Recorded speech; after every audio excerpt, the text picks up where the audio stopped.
So in this video, we're going to talk about Kurt Sutter and Courtney Alameda's graphic novel, Sisters of Sorrow. I say Kurt Sutter and Courtney Alameda. They're the writers of this. Sutter created it. We've also got a number of other credits here. Illustrated by Hyunjin Kim, colored by Jintol Shushka, lettered by Jim Campbell, cover by Jay Lee and Jun Chung.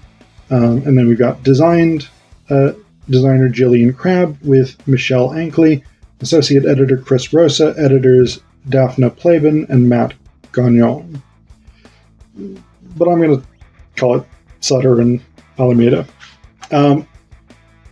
Sisters of Sorrow. At least this first volume, which I think at the moment, at time of filming, is all that there is of this, was described in a Goodreads review by somebody else as revenge porn, which I think is a good description of it. So the graphic novel follows a group of women in a women's shelter. Each of them have been abused, they've had children murdered, they've been raped, whatever it is, all of these horrendous things by men in their life. The system across the board has failed to protect them. And so, when the ex-husband of one of the women shows up at this women's shelter and murders that woman, and the other women murder him in self-defense, they decide that they are going to dispose of his body, and then that they are going to take revenge themselves on the men who have wronged them because the system has failed to do so. And that's really the gist of the whole thing. I mean, ultimately, that explanation is really what you get in Sisters of Sorrow. Each issue of this first book, there's four issues, basically centers around the killing of one of the men who has wronged them.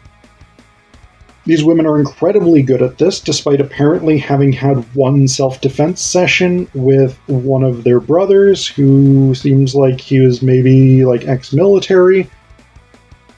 There's not a tremendous amount of character development. There's a little bit of your sort of standard anti-hero type, is vigilantism bad? Do we have a right to murder these men just because they've wronged us and not been held accountable? That sort of stuff. But it's not really developed. There's not much to it. One of the women, Misha, is initially very, very reluctant and actually refuses to take part in the killings. But then she comes around, and it's not really clear that she's... I don't know, there's not much development there. So it's a little bit disappointing in that sense. Basically, what the graphic novel is, it's an adventure story. It is like a not tremendously insightful spaghetti western, revenge western. Just, we have been wronged, now we will go out and kill these men. There's not much time spent on the intricacies of the planning. There's not much time spent on complex philosophical issues or ethical questions or anything like this.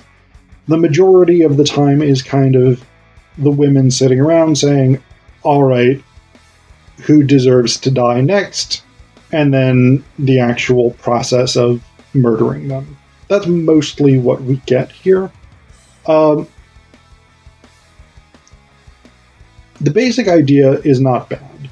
The idea of battered women, abused women, rape victims, women whose children have been murdered by domestic partners, etc., taking revenge, I think is a good one. There's a lot of promise.